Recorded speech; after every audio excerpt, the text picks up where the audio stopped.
कांग्रेस के नेता सांसद इमरान प्रतापगढ़ी इस वक्त हमारे साथ में है। मुंबई आए हैं, माइनॉरिटी सेल का एक प्रोग्राम था। इमरान भाई, आपने मन से दो बातें कही कि वंदे मातरम को लेकर बीजेपी आपको ट्रैप करना चाहती है, और दूसरी बात आपने ये कही कि सोच जो है बदल रही है देश की, और अब सत्ता परिवर्तन भी होगा। बिल्कुल सत्ता परिवर्तन होगा, और तमाम मुद्दों पर, स्टूडेंट्स के मुद्दों पर घिरी हुई सरकार के पास जब कोई हथियार नहीं है तो वही राष्ट्रवाद और देशभक्ति सिखाने का नया हथियार लेके आए हैं। तो मैं भाजपा के लोगों से कहना चाहता हूं कि आप हमें देशभक्ति मत सिखाइए। जिन्हें तिरंगे से नफरत है, अपना झंडा प्यारा है, गांधी का कातिल अब भी जिनकी आंखों का तारा है, शर्मनाक इतिहास है जिनका अंग्रेजों से यारी का, वो अब हमको बांट रहे हैं सर्टिफिकेट गद्दारी का। आप कांग्रेस को देशभक्ति सिखाएंगे और कंगना रनौत कांग्रेस को देशभक्ति सिखाएंगे जिनको 2014 में आजादी मिली। अनुपम खेर देशभक्ति सिखाएंगे। इनके जो पेड ट्रोलर है ना, मुकेश खन्ना ने परसों स्टेटमेंट दिया कि राष्ट्रगान बदल देना चाहिए। मुझे लगता है कि आप अपने जो इस तरह के लोग हैं उनको राष्ट्रगान की महत्ता समझाइए। कांग्रेस पार्टी ही वो पार्टी है जिसने वंदे मातरम को राष्ट्रीय गीत घोषित किया और जनगण मन को इस देश का राष्ट्रगान घोषित किया। तो भाजपा के नेताओं से अनुरोध है, पहले राष्ट्रगान और राष्ट्रगीत का फर्क समझ लीजिए, बाद में कांग्रेस को देशभक्ति सिखाइएगा। आपने कहा कि स्टूडेंट्स के एक सेक्टर में हमने देखा कि देश में कितना बड़ा आंदोलन हुआ और सरकार को बैकफुट पर आना पड़ा। दूसरा आंदोलन या दूसरी आप जो मुद्दा उठाने वाले हैं वो हेल्थ सेक्टर से जुड़े होंगे, उसके भी आपने जिक्र किया। देखिए, छात्रों के आंदोलन ने सरकार को घुटने टेकने पे मजबूर कर दिया। आपको क्या लगता है धर्मेंद्र प्रधान का इस्तीफा इन्होंने खुशी खुशी लिया है? नहीं, छात्रों ने सरकार की छाती पे चढ़ करके इस्तीफा छीना है। राहुल गांधी जी ने जब पीएम आवास का घेराव किया, उसके पास सरकार को घुटनों पे आना पड़ा, बात करने के लिए जितेंद्र सिंह जी को भेजना पड़ा, गृह सेक्रेटरी को भेजना पड़ा, होम सेक्रेटरी को। यह विपक्ष की एकजुटता और छात्रों के आंदोलन की जीत है। और इस देश में एक बहुत बड़े आंदोलन की जरूरत है हेल्थ सेक्टर के सुधार के लिए। ये जो अस्पतालों में लाइनें लगी हैं, लोगों के पास इलाज के लिए पैसे नहीं हैं। कांग्रेस पार्टी ने राजस्थान में 25 लाख रुपए का बीमा सरकार रहते हुए दिया था, जिसकी वजह से न जाने लाखों लोगों को इलाज कराने में फायदा हुआ। आज सरकार हेल्थ सेक्टर पर रत्ती भर भी ध्यान नहीं दे रही है, एजुकेशन रिफॉर्म पे ध्यान नहीं दे रही है। आप देखिएगा आने वाला वक्त सरकार से सवाल पूछने का है और नौजवान सवाल पूछेगा। कि प्रधानमंत्री या होम मिनिस्टर जो है डर गए हैं, लेकिन सत्ता पक्ष ये कह रहा है कि विपक्षी फ्रस्ट्रेशन में है, हताश है, निराश है। आप कह रहे हैं कि डिलिमिटेशन बिल लाकर देश का नक्शा बदलना चाहते हैं। देखिए, हताश नहीं है तो फिर संसद में क्यों नहीं आए? आजादी के बाद पहली बार ऐसा हुआ जब से संसद बनी है कि एक भी कार्रवाई में देश के गृह मंत्री ने, देश के प्रधानमंत्री ने हिस्सा नहीं लिया। आप बताइए, इतना बड़ा मूवमेंट हुआ स्टूडेंट का, और उस मूवमेंट के बाद प्रधानमंत्री जी एक बिल लेकर के आए, एग्जामिनेशन अमेंडमेंट बिल, और उस बिल पर बात करने के लिए ना तो प्रधानमंत्री आए ना तो गृह मंत्री आए। तो ये फ्रस्ट्रेशन नहीं है और क्या? ये डर नहीं है तो और क्या है? ये डर ही है जो रात के 12 बजे वीडियो बना रहे हैं। हताश और फ्रस्ट्रेटेड बता रहे कि आप तो भाग रहे, हम तो देना चाहते हैं, हम तो चर्चा करना चाहते हैं। चर्चा करने कहां? प्रधानमंत्री आवास में चर्चा करेंगे या गृह मंत्री आवास में? चर्चा के लिए तो संसद है ना। आप असेंबली में चर्चा करेंगे, अगर राज्य में चर्चा करेंगे तो सेंटर में चर्चा करेंगे, तो संसद में करेंगे ना, कि या किसी चौराहे पे चर्चा करेंगे। तो चर्चा करनी थी तो आए क्यों नहीं? देश की संसद में क्यों नहीं आए?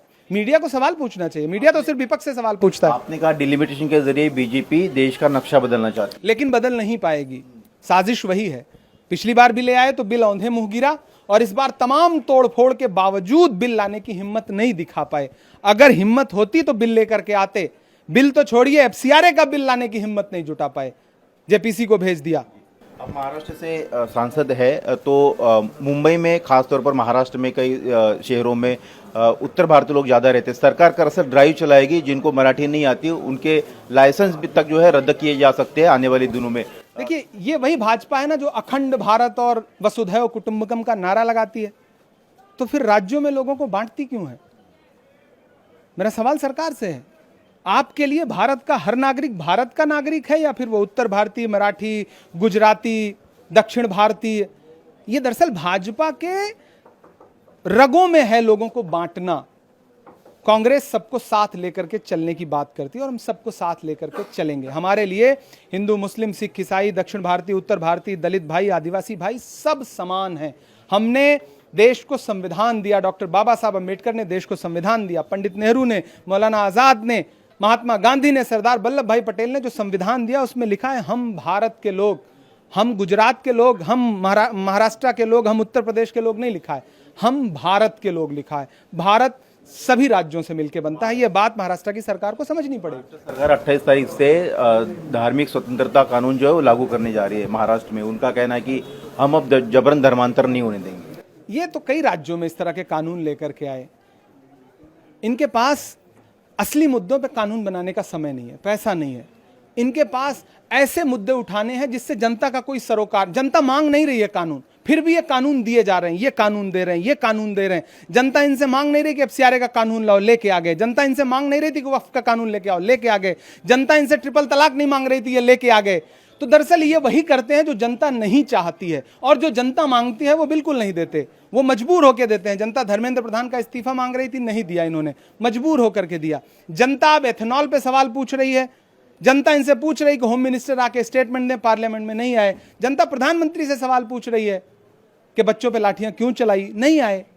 तो दरअसल जो जनता नहीं मांगेगी वो देंगे, जो जनता मांगेगी वो नहीं देंगे। यही फर्क है भाजपा और कांग्रेस में। मुझे लगता है देश के प्रधानमंत्री को अपनी भाषा पे नियंत्रण रखना चाहिए, पढ़े लिखे प्रधानमंत्रियों की तरह बात करनी चाहिए। अगर इस देश का छात्र आपसे सवाल करेगा तो आप उसको दिमागी नक्सल बता देंगे।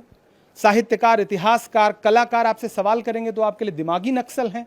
मुझे लगता है ये बहुत ही वाहियात बयान है, और देश के प्रधानमंत्री को आज नहीं तो कल इस देश के छात्रों से इस बयान पर माफी मांगनी पड़ेगी। आप देखिएगा। धन्यवाद। राहुल गांधी आने वाले हैं 22 तारीख को, क्या प्रोग्राम होगा? और राहुल गांधी को लेकर आपने कहा कि महाराष्ट्र सरकार जो है वो सहयोग करे, ना कि कोई बंदिश लगाने की कोशिश। बिल्कुल सहयोग करे। आखिर राहुल गांधी जी छात्राओं से मिलना चाहते हैं, उनकी समस्याएं सुनना चाहते हैं, तो इस सरकार को परेशानी क्या है? अभी तक तो आपने कर्फ्यू नहीं लगा दिया, धारा 144 नहीं लगा दी। आज राहुल गांधी जी का कार्यक्रम अनाउंस हुआ, आपको दिखने लगा कि नहीं अब भीड़ नहीं इकट्ठा होने देंगे। क्यों नहीं होने देंगे? स्टूडेंट्स अपने चहेते नेता से मिलना चाहते हैं, बच्चे चाहते हैं कि कोई नेता आए जो एजुकेशन रिफॉर्म पे बात करे, तो आप क्यों नहीं मिलने देना चाहते? आप मोहब्बत की आंधी रोक लेंगे कर्फ्यू लगा करके। ऐसे ही प्रयास राजस्थान की सरकार ने किया था कि कोटा में कार्यक्रम नहीं होने देंगे। पुष्कर सिंह धामी ने उत्तराखंड में किया था कि कार्यक्रम नहीं होने देंगे। उत्तर प्रदेश सरकार ने कोशिश किया था कि कार्यक्रम नहीं होने देंगे। तीनों को मुंह की खानी पड़ी। तो मेरी महाराष्ट्र सरकार को गुजारिश है और सलाह भी है कि ऐसा मत करिए कि 21 तारीख की शाम को आपको मजबूर होकर के घुटने टेक के कहना पड़े कि नहीं मैं स्टूडेंट्स की नाराजगी नहीं मोल लेंगे, राहुल जी आना चाहते हैं तो आए, उनका स्वागत है। क्योंकि राहुल गांधी आएंगे। आप आंधी का रास्ता कर्फ्यू लगा के नहीं रोक सकते। Thank you. कैमरामैन संतोष जोटी के साथ सचिन चौधरी, इंडिया टीवी, मुंबई।